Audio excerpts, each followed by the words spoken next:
We love going to the sources of rivers to see how and where they are born. Sometimes we hike to the source because it's up high on a mountain. In July 2019, we hiked up to the Bow Glacier, source of Saskatchewan River at the Rocky Mountains in Canada. We drink some water coming out of the source, fill up a container with fresh water and start following the river on our tandem bicycle. Bicycling with our tandem is easy because it comes apart and gets back together.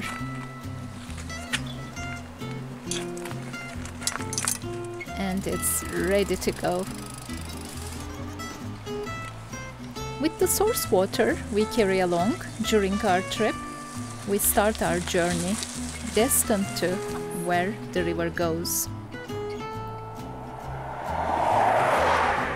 We follow the river, sometimes on a highway and sometimes on a pathway. River travels, river flows, and we witness what happens to the river on its way. During our trip, we met with people who care for water at Medicine Hat, Saskatoon, and Cumberland House at Saskatchewan Delta, where we carried the source water to. We made some measurements on our way to understand what is happening to the river. And we always find wildlife along the way.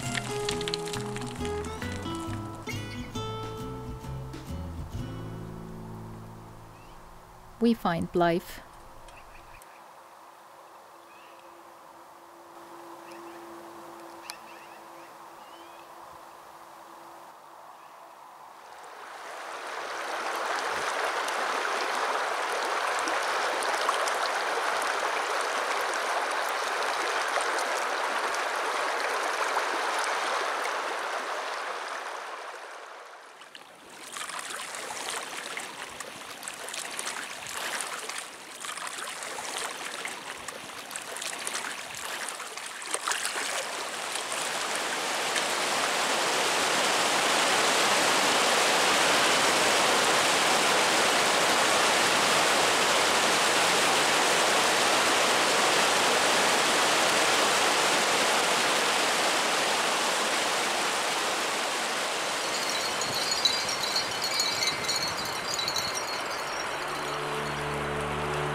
Water is life. Like every living thing needs water. Without water, nothing will survive. Like, and that's why we need to be more careful how we treat this water. Like how we need to look after it, because our future depends on us. I guess that we blaze that trail, I guess, that we need to be more in tune with what's happening with the water today. So the people that are not here today, that are coming in the future, will have this water because without it they're not going to survive. And we need to preserve this very sensitive resource, I guess, that we have it, like, because without it, none of us will survive.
Attracted me to working on rivers was growing up around water as a kid,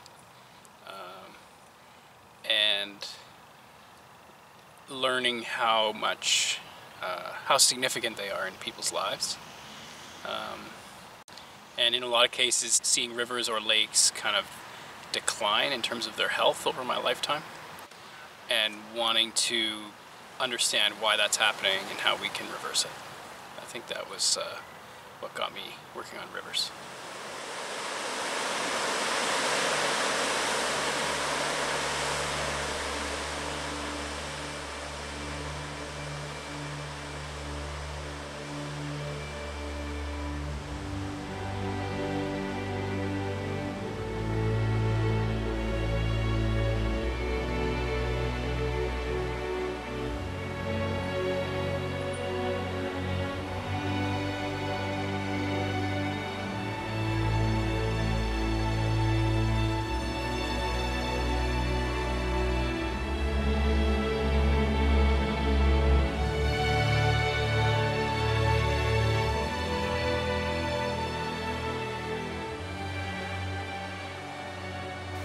Well, I guess like we've come to realize that we've contaminated the rivers already, like, and then in our time, in my time, we didn't have a water treatment plant in our little community, like, and today everywhere along this river, every community has to have a water treatment plant today in order for us to drink that water from the river today.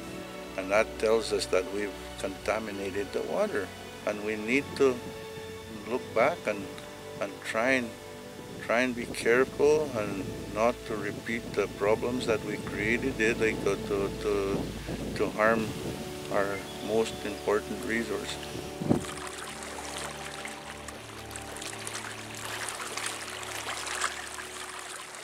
Water is one of those substances that kind of connects everything. You know, everything in one way or another is touched by water. And people find quite a lot of rejuvenation when they're around water, particularly if it's water that's, you know, pretty clean and healthy, for recreational purposes or for spiritual purposes, and of course just for survival.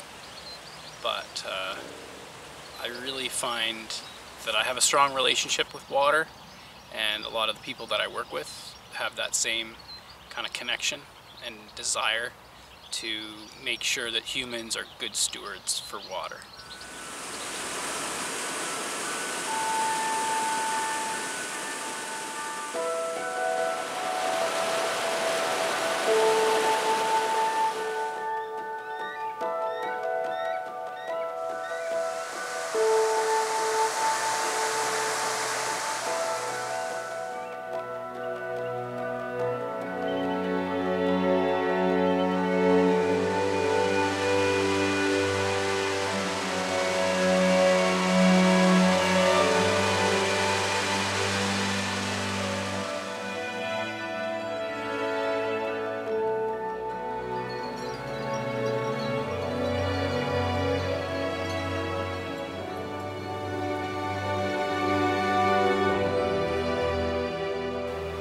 live beside a very big river. I live beside the South Saskatchewan River in Saskatoon. I live about a block from it, and every day I walk over it going to work on a very high bridge above the river.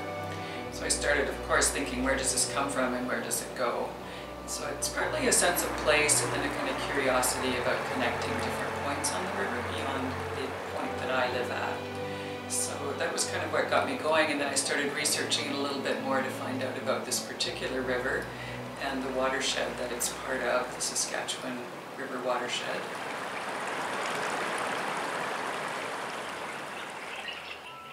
Well, there's probably two things that have really come to the forefront for me in thinking about rivers. One is that we are with the river. We drink the river. So if we live in a prairie community, we're drinking the river. We don't often think about that.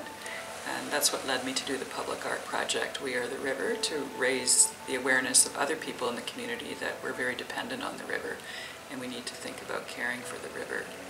The other thing, I guess, is just the fact that our point on the river is connected to multiple other points on the river, upstream and downstream. So thinking beyond our particular point, the impact that we have on people downstream.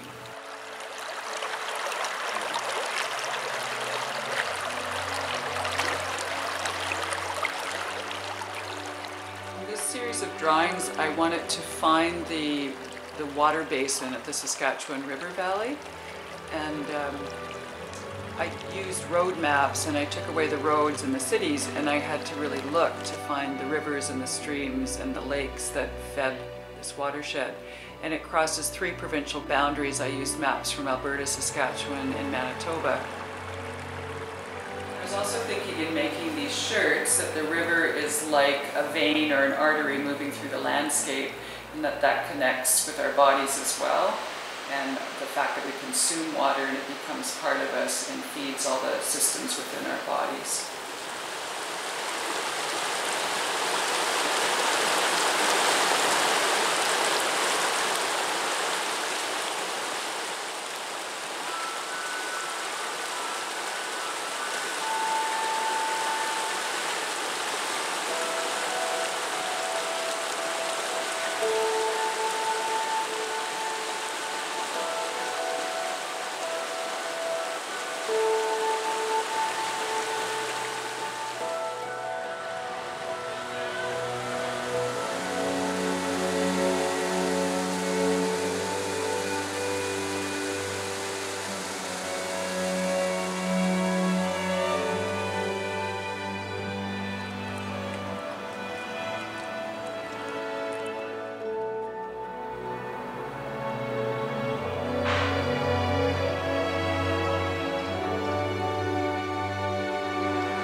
Delta is where the Saskatchewan River kind of ends or disperses near Cumberland House, Saskatchewan, in the Pas, Manitoba, and it's larger than the Everglades, and I didn't know that we even had that delta in Saskatchewan, and many people don't know about it because it's kind of at the end of a very long road in northeastern Saskatchewan. But it's a bit of a vulnerable area environmentally. There's a dam right before the delta at Tobin Lake that holds a lot of sediment back that used to come through, and there used to be seasonal floodings that would help the vegetation and the animal life in the delta and the indigenous communities that depend on those for food. And so some of those things are under stress right now. The Saskatchewan River Delta is really a remarkable ecosystem. It's a 10,000 square kilometer wetland, the largest inland freshwater delta in North America. And there's people that have lived there for thousands of years. It's a vast place. When you're there, you really feel something different than when you're outside of it. There's a sort of calmness or serenity of the place that grips you and kind of holds you. And as soon as you leave, you want to go back.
extended family members, community members who helped me to learn how to swim. I was 6 years old in that fast, rapid water, but I did it. And so that alone is an indication of water being so important to you and how it needs community to be involved.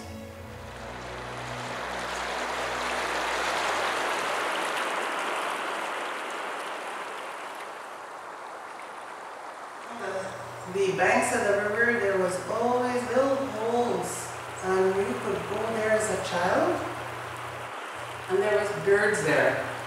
And when I went there, I remember as a child going in, sticking my hand in, being brave enough to do that, and bringing out a small little pink bird. And it was it looked really hungry, so then I gently put it back. That was the river, along the river bank.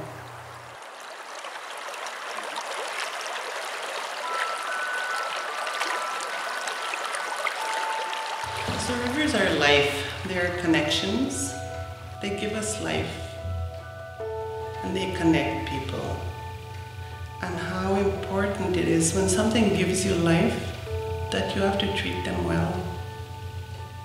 And understand that by you treating them well, that they can give life to others because they connect to all of us. So just as it's time at Tuske, it's time to get working, to make our waters healthy, because water is life.